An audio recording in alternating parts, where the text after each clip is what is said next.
Welcome to Shalom Podcast.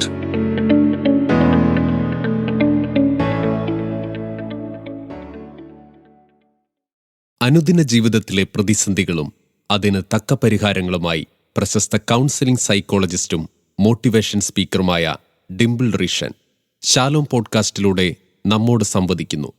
First step.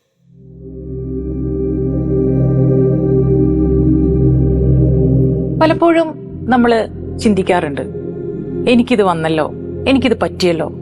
അങ്ങനെ പല ആപത്തുകളെയും തെറ്റിദ്ധരിച്ച് നാം വിളിക്കുന്ന ചില സംഭവങ്ങൾ പലപ്പോഴും നമ്മെ തിരുത്താനും തിരിച്ചറിവ് പകരാനും പുതിയ വഴികളിലേക്ക് നടത്താനുമാണ് വരുന്നത്. നാം അറിയാത്ത രൂപത്തിൽ ദൈവത്തിന്റെ കരങ്ങൾ നമ്മിൽ പ്രവർത്തിക്കുന്നുണ്ട്. നമ്മൾ കേട്ടിട്ടുണ്ട്, സംഭവിക്കുന്നതെല്ലാം നല്ലതിന്, സംഭവിച്ചതും നല്ലതിന്. ടൈറ്റാനിക് കപ്പൽ നമ്മൾ എല്ലാവരും കേട്ടിട്ടുണ്ടല്ലേ? ആ ഒരു ദുരന്തവും നമ്മുടെ മനസ്സിലുണ്ട്. ആഡംബരത്തിന് പേരുകേട്ട കപ്പലായിരുന്നു ടൈറ്റാനിക്. ഒരിക്കലും മുങ്ങാത്ത കപ്പലെന്നും ടൈറ്റാനിക്കിനെ എല്ലാവരും വിളിച്ചിരുന്നു.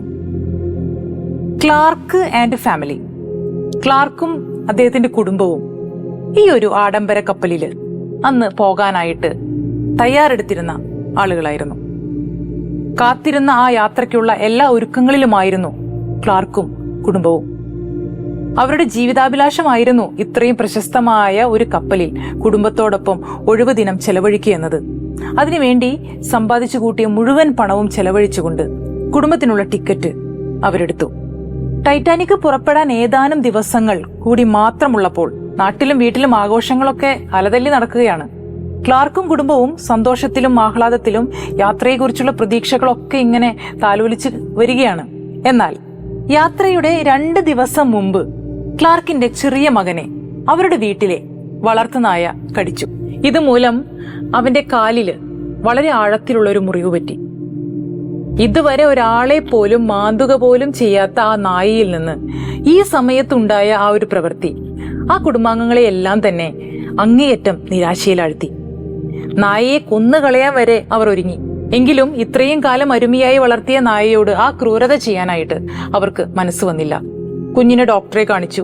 പേവിഷബാധയുടെ ലക്ഷണങ്ങൾ ഉള്ളതിനാൽ 15 ദിവസത്തോളം പുറത്തൊന്നും പോകാതെ നിരീക്ഷണത്തിൽ കഴിയണമെന്നാണ് ഡോക്ടർ നിർദ്ദേശിച്ചത്.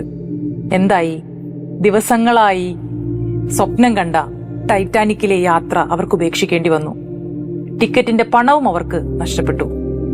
ജീവിതാഭിലാഷമായിരുന്ന ആ വലിയൊരു യാത്ര കണ്ണീരോടെ അവർ ഉപേക്ഷിച്ചു.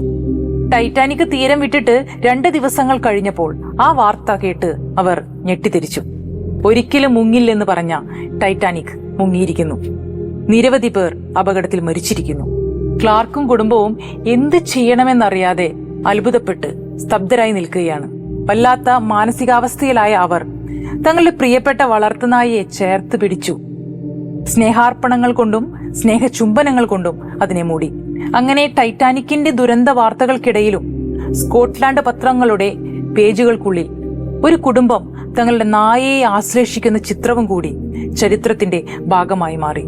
ദൈവത്തിന് നമുക്ക് വേണ്ടി വിശാലമായ ഒരു പദ്ധതിയുണ്ട്.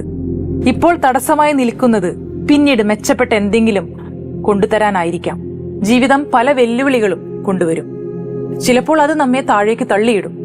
എന്നാൽ പ്രതീക്ഷകൾ നമ്മുടെ ജീവിതത്തെ മുന്നോട്ട് കൊണ്ടുപോകാനായിട്ട് സഹായിക്കുന്നു.